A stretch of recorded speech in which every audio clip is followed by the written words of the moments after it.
नमस्कार, मेरा नाम ज्ञानेश्वर है और आपने देखना शुरू किया है लाइव सिटीज। देखिए, सुबह सुबह आपके सामने हाजिर हुआ हूं क्योंकि मंगलवार की रात, देर रात को, आधी रात को फिर से बिहार के एनडीए में बवाल हो गया।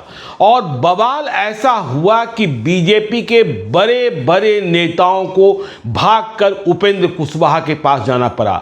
राष्ट्रीय लोक मोर्चा आरएलएम के चीफ उपेंद्र कुशवाहा के पास पटना के स्ट्रैंड रोड वाले बंगले पर कौन कौन गए? केंद्रीय गृह राज्य मंत्री नित्यानंद राय गए। और कौन गए? साथ में गए सम्राट चौधरी, बिहार के डिप्टी सीएम, नितिन नवीन गए, बिहार के पथ निर्माण मंत्री, और गए भाजपा के राष्ट्रीय मंत्री ऋतुराज सिन्हा, जो बातचीत में सेतु थे। तो यह बवाल क्यों हुआ? देखिए, बवाल की शुरुआत मंगलवार की शाम को ही हो गई थी। और जब इसकी भनक उपेंद्र कुशवाहा को लगी, उपेंद्र कुशवाहा पटना से चलकर सासाराम पहुंचने वाले थे। सासाराम क्यों जा रहे थे? सासाराम इसलिए जा रहे थे कि बिहार एनडीए में सीटों के बंटवारे में जो 6 सीटें मायूस होकर, उदास होकर उपेंद्र कुशवाहा ने ली है, उसमें सासाराम की सीट भी शामिल है। सासाराम से उपेंद्र कुशवाहा को अपनी पत्नी को चुनाव लड़ाना है। तो चुनाव की तैयारियों के बाबत, नामांकन की तैयारियों के बाबत और वहां की कैंपेनिंग के बाबत उपेंद्र कुशवाहा सासाराम जा रहे थे। उपेंद्र कुशवाहा को और कौन सी सीटें मिली थी? उपेंद्र कुशवाहा को सीटें मिली थी सासाराम के अलावा महुआ, बाजपट्टी, उजियारपुर और दिनारा। तो देखिए, इसके बाद मधुबनी की बात हमने कह दी। तो हुआ ये कि रास्ते में उन्हें यह सूचना मिली कि महुआ की सीट वापस ले ली गई है। महुआ की सीट आरएलएम के खाते से वापस हुई है, क्योंकि आपको पता है कि एनडीए में सीटों के बंटवारे को लेकर संख्या तय होने के बाद इतनी खींचतान शुरू हुई कि नीतीश कुमार भी परेशान हो गए, नाराज हो गए। इसके बाद चिराग पासवान को वायरल लिस्ट के मुताबिक जो कई सीटें मिली थी, उनमें से कई सीटें वापस हुई। बीजेपी ने, आपने देखा होगा कि जब कल 71 उम्मीदवारों की सूची जारी की तो वायरल लिस्ट में लोजपा को मिली हुई सीट थी दानापुर, लोजपा को मिली हुई सीट थी हिसुआ, लोजपा को मिली हुई सीट थी लालगंज, लोजपा को मिली हुई सीट थी अरवल। इन चारों पर बीजेपी ने उम्मीदवारों की घोषणा कर दी। तो उपेंद्र कुशवाहा को जानकारी मिलती है कि महुआ की सीट जो उन्हें दी गई थी वह वापस ली जा रही है। इसके बाद तो उपेंद्र कुशवाहा ने सासाराम जाने का प्लान ही त्याग दिया और अपने ड्राइवर को कहा तुरंत वापस पटना चलो। और इसके बाद इतने गुस्से में आ गए थे उपेंद्र कुशवाहा, पटना पहुंचते पहुंचते रात को जब वह पहुंचे तो इतने गुस्से में थे कि वह हैंडल एक्स पर लिखने जा रहे थे। क्या लिखने जा रहे थे?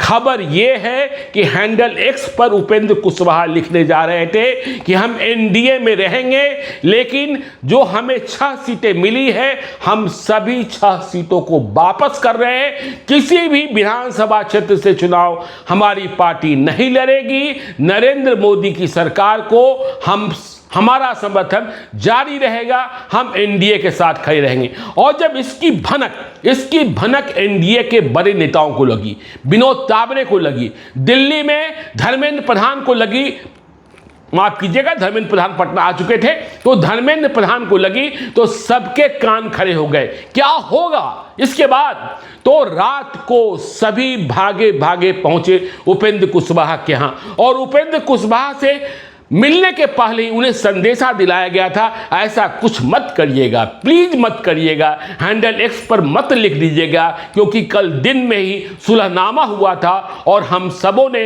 यह लिखा था कि सब कुछ ठीक है। तो देखिए, उपेंद्र कुशवाहा ने बातचीत में क्या कहा है। अब फलाफल कब निकलेगा, कैसे निकलेगा? आज बुधवार को निकलेगा, क्योंकि बात चिराग पासवान से भी होनी है, इसलिए कि महुआ सीट छोड़ने को उपेंद्र कुशवाहा तैयार नहीं है। वह कह रहे हैं एक भी सीट बदली नहीं जाएगी। देखिए, खबर यह आ रही थी कि महुआ सीट एलजेपीआर के खाते में और बदले में समस्तीपुर की एक सीट उपेंद्र कुशवाहा को दी जाएगी। लेकिन उपेंद्र कुशवाहा की तैयारी क्या थी? आपको पता है, मधुबनी से माधव आनंद को लड़ना है, उजियारपुर से प्रशांत पंकज को लड़ना है और महुआ से वह अपने बेटे को चुनाव लड़ाना चाह रहे थे, दिनारा से आलोक सिंह को लड़ना है, बाजपट्टी से रामेश्वर महतो के नाम पर फिर से पुनर्विचार की प्रक्रिया शुरू हो गई थी क्योंकि देवेश चंद्र ठाकुर विरोध कर रहे हैं, और सासाराम से पत्नी को लड़ाया जाना है। बेटे के नामांकन की तारीख भी 17 तारीख, चुनाव में नामांकन, पहले चरण के चुनाव के नामांकन की अंतिम तारीख तय कर ली गई थी और इसके लिए तैयारी शुरू हो गई थी। तो उपेंद्र कुशवाहा ने कहा कि हम महुआ सीट नहीं छोड़ेंगे। जो चिराग पासवान हैं वह महुआ सीट लेकर किसे देना चाह रहे हैं? वह महुआ सीट लेकर संजय सिंह को देना चाह रहे हैं। संजय सिंह उनकी पार्टी के पुराने नेता हैं, 2020 में भी वह एलजेपी से चुनाव लड़े थे और इस बार भी वह लगे हुए थे, लेकिन यह सीट चली गई किसके पास? आरएलएम के पास। तो उपेंद्र कुशवाहा ने रात को फिर से कहा है कि हम महुआ की सीट नहीं छोड़ेंगे, तो बात फिर फंस गई। अब बात चिराग पासवान से करनी होगी। संजय सिंह भी दिल्ली में हैं, जिन्हें सिंबल रात को ही मिलना था। अभी सुबह इस बात की पुष्टि नहीं हुई है कि सिंबल दिया कि नहीं चिराग पासवान ने, क्योंकि खबर यह आ रही है कि जब उपेंद्र कुशवाहा के यहाँ बातचीत चल रही थी तो बीजेपी के नेताओं ने चिराग पासवान से संपर्क साधा, चिराग पासवान से अनुरोध किया कि अभी कम से कम आप महुआ का सिंबल मत दीजिएगा। और ठीक इसी प्रकार से देखिए, समस्तीपुर की जो सीट महुआ के बदले उपेंद्र कुशवाहा को दी जा रही है, उसके बारे में जानकारी यह है कि वह सीट जेडीयू की है। तो महागठबंधन में तो लड़ाई है ही, एनडीए में लड़ाई खत्म नहीं हो रही है। कब प्रेस कॉन्फ्रेंस होगी उपेंद्र कुशवाहा? और आपको पता है कि जीतनराम मांझी भी किस कदर नाराज रहे हैं। जीतनराम मांझी को इस बात की नाराजगी रही है कि वह 2020 में 7 सीटों पर 7 पर चुनाव लड़े थे और इस बार उनकी पार्टी का कद और छोटा कर दिया गया, वह 6 सीटों पर आ गए। तो उपेंद्र कुशवाहा की नाराजगी, महुआ नहीं छोड़ने की जिद, चिराग पासवान के पाले में फिर से गेंद। देखिए, चिराग पासवान की कई सीटें इधर उधर हो गई है और हम यह भी देख रहे हैं कि चिराग पासवान को सामाजिक समीकरण के तहत उन सीटों को भी अब दिया जा रहा है जो सामाजिक समीकरण महागठबंधन के लिए, विशेषकर राजद के लिए फिट बैठता है।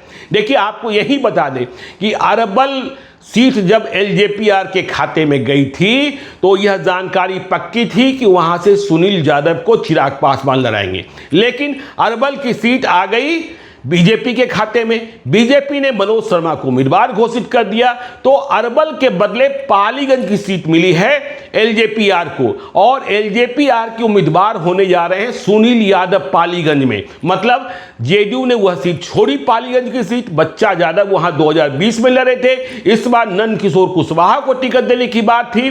तो उपेंद्र कुशवाहा चिराग पासवान के बीच महुआ की सीट को लेकर फिर से तनातनी, और रात को पहुंचकर नित्यानंद राय, सम्राट चौधरी, ऋतुराज सिन्हा और नितिन नबी ने समझाने का प्रयास किया है। तो हैंडल एक्स पर कुछ लिखा तो नहीं गया है, लेकिन आज सुबह 10 बजे तक का वक्त है कि इसका निराकरण भाजपा का नेतृत्व कर दे।